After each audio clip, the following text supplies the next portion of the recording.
तात्या काय सांगाल? खरं तर आपण नुकतीच या ठिकाणी पत्रकार परिषद आयोजित करण्यात आली होती आणि त्यामध्ये मतदारांची दुबार पेरणी झाल्याचा गंभीर स्वरूपाचा आरोप केलेला आहे. 3 वर्ष झाली मोबाईलला ती.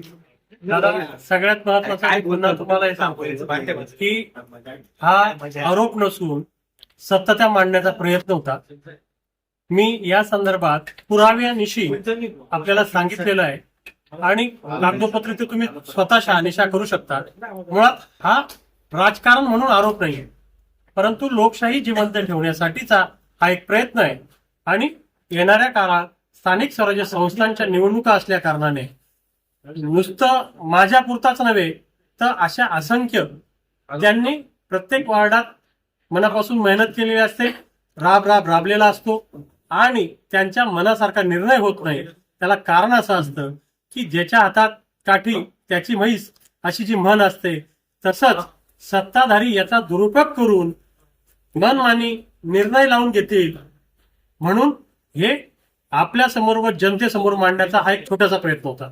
ओके, खरं तर काही दिवसांवर स्थानिक स्वराज्य संस्था निवडणुका ह्या होऊ घातलेल्या आहेत. त्यामध्ये पुन्हा ह्या मतदारांची पेरणी होऊ शकते का, बोगस मतदारांची? निश्चित मतदार यादीत आज ते नावं आहेत, त्यांचा वापर करण्यासाठीच त्यांना मतदार यादीत समाविष्ट केलेलं आहे किंवा ते दुबार केलेले आहेत. आणि मी तुम्हाला जे उदाहरण सांगितलं की एखादी महिला मालेगाव रोडला असते, तिचं दुसरं कार्ड जर तयार होतं तर ते कार्ड त्यांच्या घरी गेलं पाहिजे, परंतु ते कार्ड त्यांच्या घरी पोहोचलेलंच नाही आणि ते दुबार करण्याचं काही कारणच नव्हतं. 2 वेळा नाव येण्याचं काय कारण?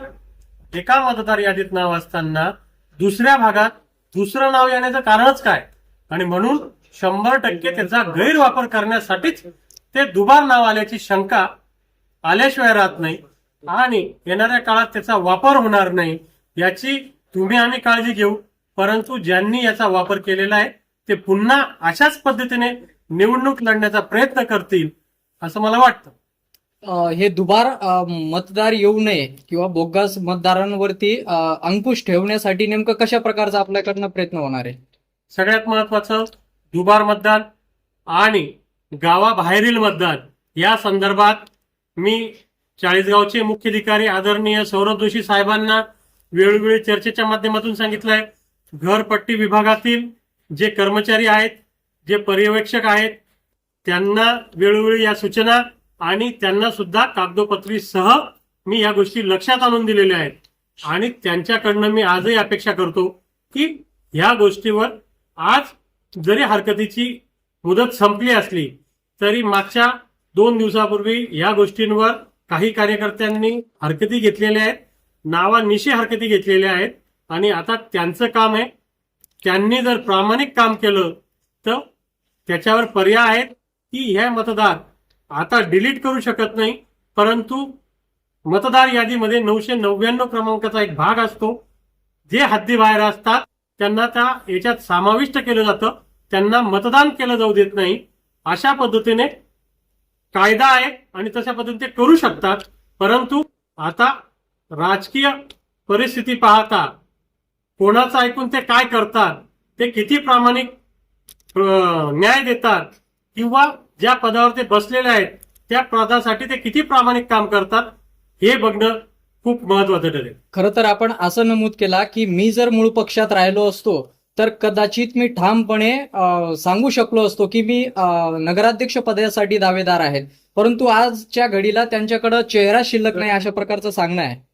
निश्चित आज आपण व्हॉट्सअपच्या माध्यमातून बघतायत की मुळात त्या प्रश्नांना उत्तर देणं मला योग्य वाटत नाही, परंतु आज चाळीसगाव शहरात नगराध्यक्ष पदासाठी ज्या पद्धतीने कॅम्पेनिंग चाललंय, कार्यकर्त्यांकडून एक माहोल तयार करण्याचा प्रयत्न चाललेला आहे.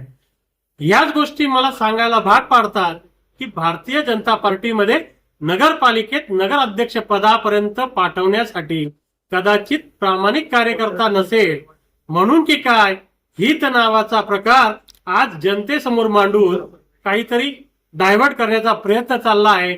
मुळात त्यांनीच हे यापूर्वी डिक्लेअर केलेलं आहे, माननीय आमदार साहेबांनी वेळोवेळी सांगितलेलं आहे, परंतु आज पुन्हा कार्यकर्ते त्यांचा शब्द मोडून काहीतरी मांडण्याचा प्रयत्न करतायत आणि त्याच्यावर कुठेही आमदारांनी त्या कार्यकर्त्यांना थांबवलं नाही.